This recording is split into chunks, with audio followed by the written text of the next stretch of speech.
ভিডিওটা আপলোড করতে একটু দেরি হয়ে গেল, ইট ওয়াজ লাস্ট সানডে। এখন আমি রেডি হব আর যাব হচ্ছে একটু সার্কাস দেখতে আমার মেয়েকে নিয়ে আর ধীরেজকে নিয়ে। আমাদের শো টাইম ছিল 4টা থেকে 7টা, তো আমরা তাড়াতাড়ি করছি। এখন বাজে 3:30।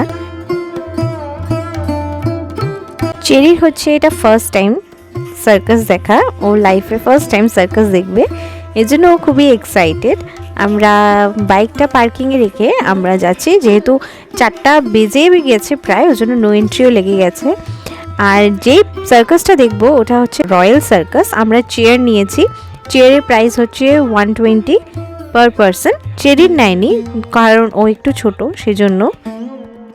ক্রাউড তোমরা দেখতেই পাচ্ছ, খুবই পরিমাণে ক্রাউড, মানে অনেক ভিড় হয়ে গেছে। একটা ছোট্ট ডান্স থেকে শুরু হয়ে গেল শো। তোমাদেরকে আমি পরপর এমনি ক্লিপগুলো একটু একটু দেখিয়ে দিচ্ছি। আমি খুবই ভয়ে ছিলাম যে চেরি এতক্ষণ বসে থাকতে পারবে কি না, বাট বেশ ও ভালোই এনজয় করছিল। ডিফারেন্ট খেলা হচ্ছিল, সেটাকে নিয়ে খুবই মজা করছিল।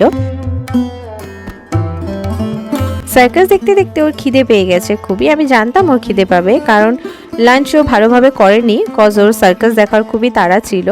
তো সেই জন্য আমি টিফিনে করে একটু খাওয়া নিয়ে এসেছিলাম ওর জন্য, কারণ বাচ্চা মানুষ বাইরে খাওয়া বেশি দেওয়াটা ভালো না।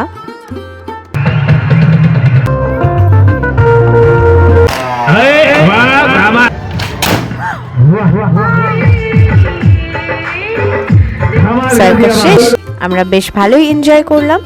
এখন আমরা বেরিয়ে পড়েছি, ঢুকেছিলাম দিনের বেলা, বেরোচ্ছি রাতের সময়। আর যাওয়ার পথে একটু ফুচকা খেয়ে নিচ্ছি। আর ধীরজ খাবে হচ্ছে ভাপা পিঠাও, ভাপা পিঠা ভালো লাগে।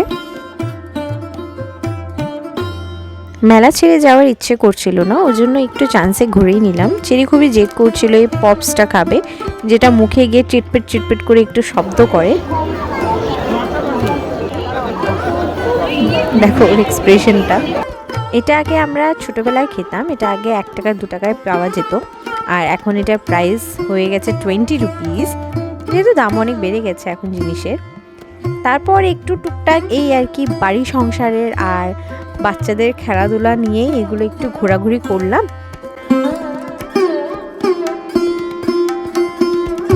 লাস্টে চেরি খিদে পেয়ে গেছিলো, আমারও খিদে পেয়ে গেছিলো, তো আমরা একটা স্টলে গিয়ে বসলাম, ওখানে মোগলাই খেলাম। আর চেরি এখন জেদ করছিল যে ও একটু এই ওয়াটার বোটে উঠবে, তো সেটাতেই একটু রাইড নিল। তারপর উঠে পড়লো মিকি মাউসে। বাচ্চাদের এই আনন্দ, মেলা মানে ওদের এই যে ছোটোখাটো রাইডে ওঠা। ঘুরতে ঘুরতে অনেকটাই টাইম হয়ে গেছে, প্রায় রাত্রি হয়ে গেছে 9টা 9:30। বাড়িতে গিয়ে ডিনার বানানোর আর আমার ইচ্ছে ছিল না, সেজন্য পোলাও আর চিকেনের কম্বো এখানে 100 রুপিস করে দিচ্ছিল, সেটাই খেয়ে আর ক্লান্ত হয়ে মেয়ে বাবার কোলে উঠ। ভিডিওটা কেমন লাগলো অবশ্যই কমেন্ট বক্সে জানিও। দেখা হচ্ছে পরের ভিডিওতে।